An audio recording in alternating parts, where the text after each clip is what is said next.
periodo, digamos, en el que tiene que iniciarse este trámite y gestarse la renuncia al Pacto de San José, y esto tarda más o menos 2 años.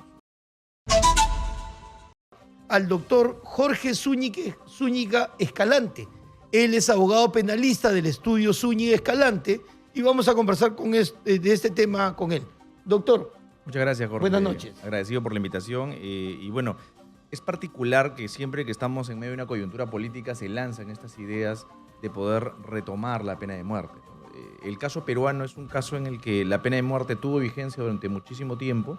Sin embargo, ya hace más de 30, 40 años que la pena de muerte está extinta, ¿no? El caso del monstruo de Armendáriz es uno de los casos más emblemáticos y que, por cierto, además demostró que era inocente. Condujo a un error. Exacto. Y entonces evidenció justamente la ineficiencia de este tipo de disposiciones frente a la realidad. Lo que ocurre regularmente con la pena de muerte, más allá del marco legislativo, es que existe la imposibilidad de poder verificar que se generó una conducta o en todo caso una condena errónea.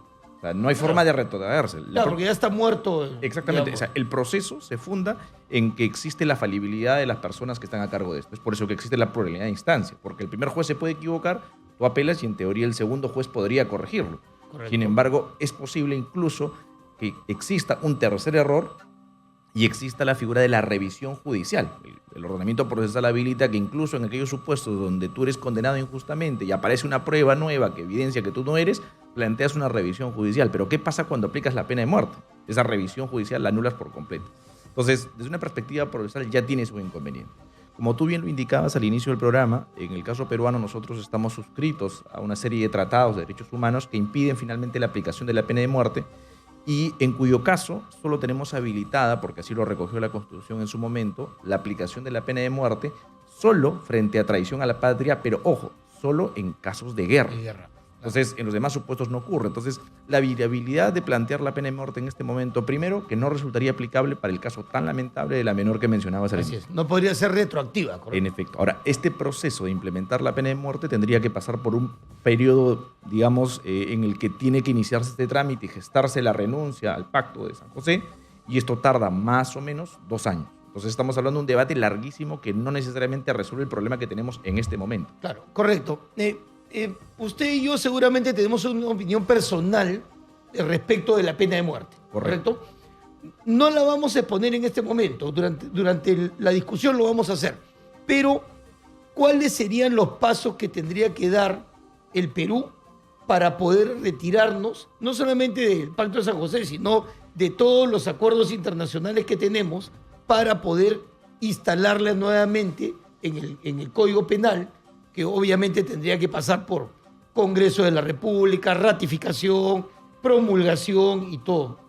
¿Cuál sería ese trámite y aproximadamente cuánto duraría? Claro. Para que sepa la ciudadanía. Claro que sí. En principio tendríamos que renunciar al tratado. Este proceso va a tardar más o menos 2 años. ¿Quién renuncia al tratado? Va a tener que renunciar el presidente, Estado pero peruano, exactamente, el Estado peruano a través del presidente, pero con aprobación del Congreso. El Congreso de la República. Primer punto. Primer punto. Segundo, una vez que esto se produce después de 2 años, porque eso demora ese trámite a nivel internacional, la segunda parte es hacer una modificación en la Constitución Política del Estado e incorporar la habilitación de la pena de muerte, porque como hemos indicado hoy por hoy, la Constitución del 93 recoge la pena de muerte única y exclusivamente para los supuestos mencionados. Una vez incorporado ello, hay que también modificar el Código Penal y en el Código Penal incorporar ya esto como una pena de muerte. Claro. Hoy por hoy, que se habla mucho de los derechos convencionales, eso resulta muy complejo. ¿Por qué? Porque en la lógica de lo que se conoce en la coyuntura política, los jueces podrían, como viene ocurriendo en este momento, decir, bajo una práctica convencional, yo entiendo por inaplicable incluso esa renuncia. Hoy por hoy estamos en una situación donde a nivel de la doctrina se produce lo que se conoce como choque de trenes. El legislativo de una serie de leyes y en este caso el judicial se niega a acatar estas leyes porque estima que son ilegales, que estima que son inconstitucionales. Claro. Y finalmente nos lleva más bien a poner en evidencia la fragilidad de nuestro sistema de justicia en general. Entonces, en tiempos estamos hablando de que esta modificación nos llevaría por lo menos entre 2 y 4 años para poder implementar esto y ver si es que esto funciona. Con el riesgo, además, que renunciar a todos los tratados internacionales no solamente nos habilita la posibilidad de incorporar una pena de muerte, sino que restringiría la posibilidad de que cualquier ciudadano de a pie pueda recurrir a la Corte Interamericana por casos de abusos, violaciones de derechos fundamentales, etc. O sea, no solamente es habilito la puerta a la pena de muerte, es que yo, ciudadano, si es que entiendo que hay una afectación a alguno de mis derechos fundamentales como ha ocurrido, caso Baruch Sipcher, caso Azul, entre otros casos, donde se ha visto que el Estado peruano ha generado afectación a derechos fundamentales de ciudadanos peruanos, han tenido que encontrar tutela o justicia en fueros internacionales. Esto no podría ocurrir y quedaríamos en manos de básicamente la jurisdicción interna para resolver estos inconvenientes. ¿Hay alguna experiencia de algún país, para no irnos a otras latitudes, algún país latinoamericano que haya seguido este derrotero? En realidad no existe un país que haya podido, por lo menos en Latinoamérica, Claro. no tenemos esa habilidad, esa habilitación para poder hablar de la pena de muerte con ese espacio, ¿no? O sea, la pena de muerte de hace muchísimos años se dejó de lado, entendiendo y teniendo en claro de que no resulta efectiva, no resuelve el problema. El problema de la comisión de cualquier evento delictivo, incluida la violación sexual, obedece a problemas estructurales: educación, temas sociales, laborales, ausencia de empleo, pobreza, etcétera. O sea, hay una serie de problemas estructurales que llevan a que las personas terminen cometiendo delitos. Entonces, la pena de muerte no resuelve los problemas estructurales, ¿no?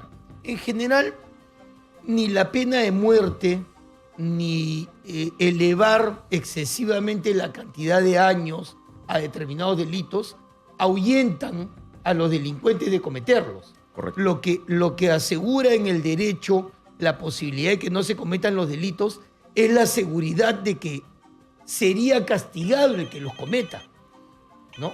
Y eso tenemos que mejorarlo.